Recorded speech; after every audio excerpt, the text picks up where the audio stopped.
Hi guys, my name is Rodric and I'm a full-time freelance photographer and videographer based in Malaysia, mainly shooting in events, weddings, and sometimes, heck, you see me on YouTube. So, Clog3 is a tool that's capable in your video camera to record in. Now, in today's video, I'm going to be highlighting the negatives and basically going through on the reasons why you should never shoot in Clog3, but everyone is talking about it. Now, very first, number one point, obviously, this is a marketing gimmick. Clog3 and normal picture profile, they are just profiles that's available for you to access into them. Now, looking into previous models, and I think the whole YouTube era, everybody is always going for orange and teal look or going for, some sort of cyberpunk look in a while. And these are the looks that went on for a little bit. And in those times, color grading was a huge thing. Like Canon cameras are ridiculous because they are not known for ability to push-pull colors. Like they look good out from the box, but they don't exactly mean that you can color grade the crap out of them. And then people now go and complaining saying, man, I need a flat profile. Hence, CineStyle came on board.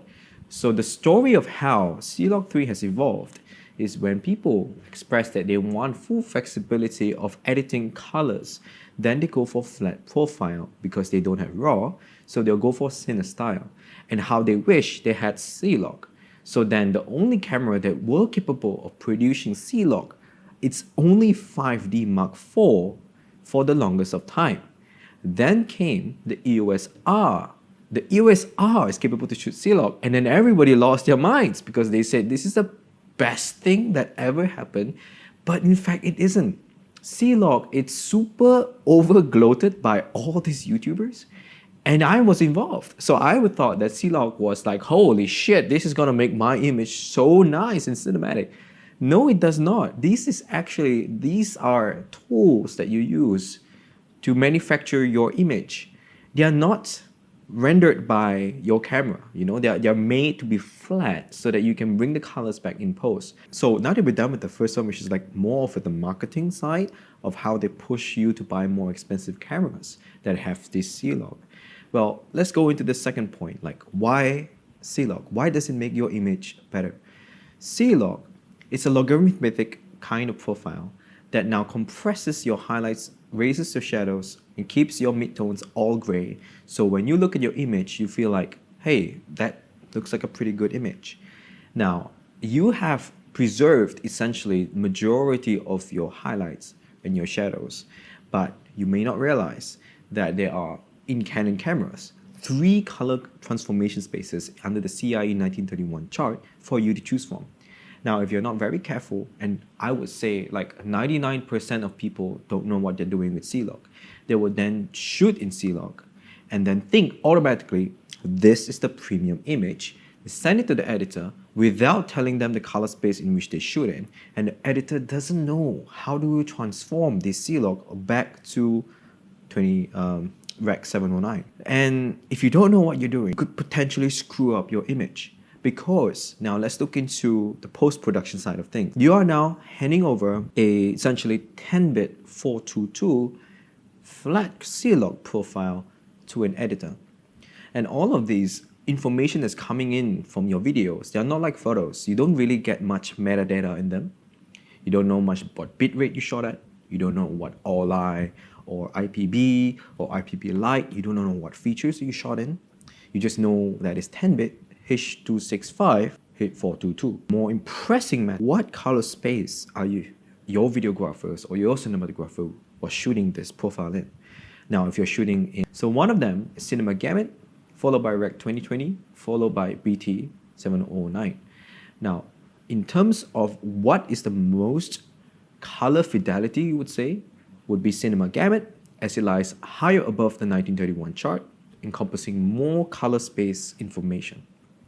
Next will be BT 2020, which covers in the mid-range kind of color space. The worst being of all, you get 709, which is basically 8-bit codec.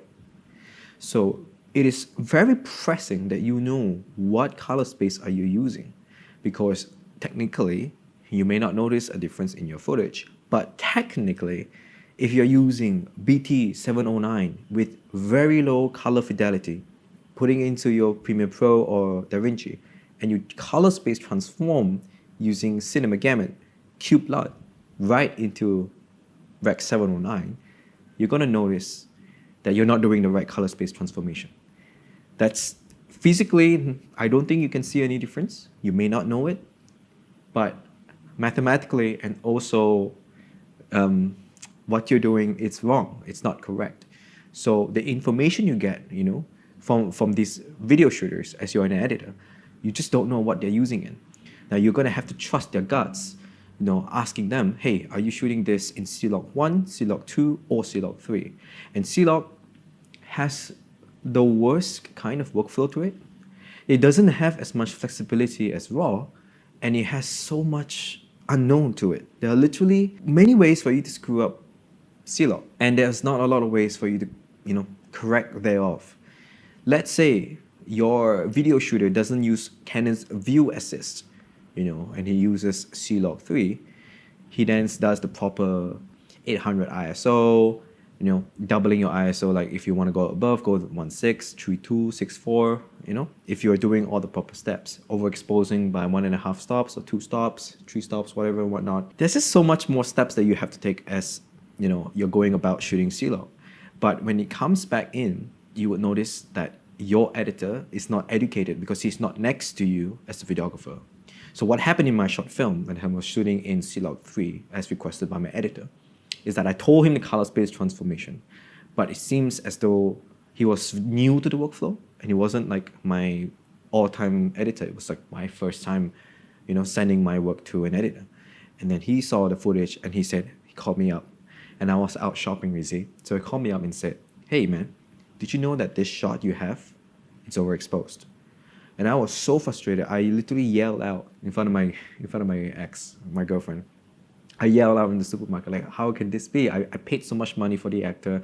I'm the one shooting, so I take full responsibility for it.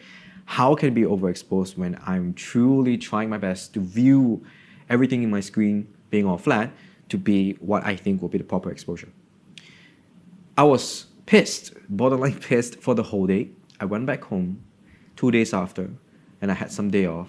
I think that couldn't be the case. I took the same clip, put it inside, and I color transformed it from Cinema Gamut back to 709. Yes, it was clipped a little bit, but that's okay because right after you convert, that's not your final look. You still have to edit it. So then go to the highlight slider, lower it down, and picture perfect. Like everything wasn't nothing was overexposed. Yeah, if you look at my Lumetri color scopes, it's fine. Like nothing is clipped. So huge sigh of relief from there, but also much frustration would happen because C-Log, it's like that. It's not raw. Now the main headache that you get primarily is into the editing of C-Log. If you notice, right from the moment after you're done transferring these videos, if you're not on a Mac, if you're using Windows and you're using computers, you cannot preview these videos on any media player. You must access them through NLE programs such as DaVinci or Premiere Pro. So if you want to immediately check your footage, delete the ones that you don't want, no, there's no way you can. And moving into point number 4, selling your footage. Now there are some clients, especially for my case of work when I'm shooting in events, interviews, or passing my videos to other editors. Like we want to sell our videos to our clients or upload them onto Shutterstock online. That's where C-Log just ruins everything. Like imagine to have your full bulk of raw video shot in C-Log for an event of a birthday or launch, and a customer comes to you and asks if I can have access to all my raw videos for my weddings.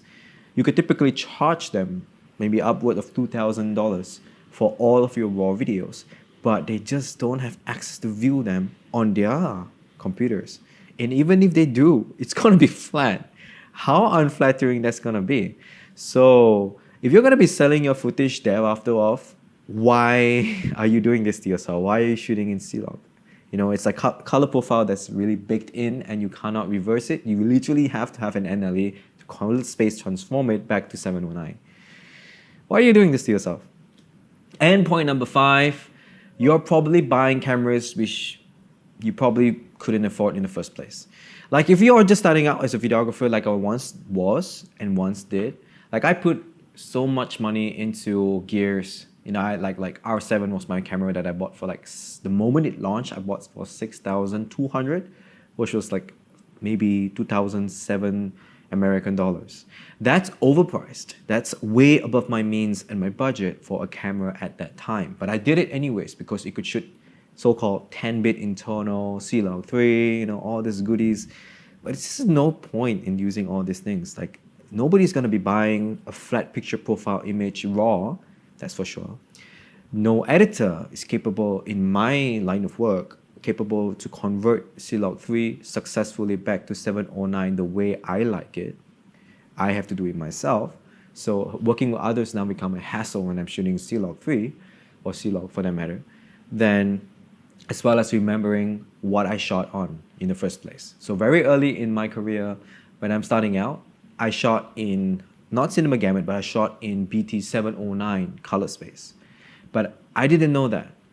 In fact, I still don't know that. It's either one of these three, either BT 2020, 709, or Cinema Gamut, but I don't think it's Cinema Gamut. And I cannot trace back because these are the labels that doesn't exist in your videos. They don't bake into your video codec. So there's just no way you can find out what you did 5 years ago on what you shot it on. You know, say if one day Canon cameras no longer have BT 2020, what did you know? Like, how are you going to revisit all those old footage and remember that you shot them in BT 2020? Like, there's just no way. You know, it's literally no way. And what happens if mid-shoot you decide to fiddle with the camera settings and you accidentally switched color space transformation codes, and there you go. Like that whole project is now having mixture of Cinema Gamut and BT 2020, and it's just a huge mess.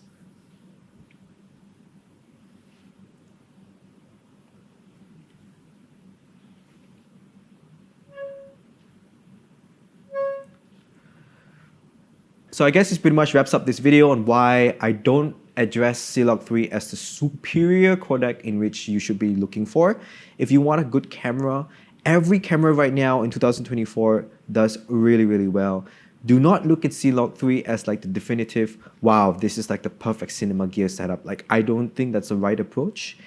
Always do things with a full intent. Again, if you're shooting it for short film and you wish to color grade your footage, go for RAW. Clog3 is not it's just so much more trouble for less yield. Let's just put it as that, right? Like if you really want professional editability, don't go for Clog3, go for RAW. Now, if you want a middle down the road, you know, you're saying you're not happy with 8-bit, then you should really improve on your lighting because there's no reason why 8-bit should look worse than Clog. There's just way more things to look after in Clog that's just going to spoil your image as opposed to getting it right, you know, on the screen, shooting in 8-bit. So there you have it, folks. These are the kind of things that I guess people from the YouTube channels would impose on us, saying Clog is superior. But, you know, in the end of the day, a tool is a tool. Know when to avoid or to use it. And I really do hope that you find success listening to this video as to how you can improve on your idea and how you're going to better shoot next time.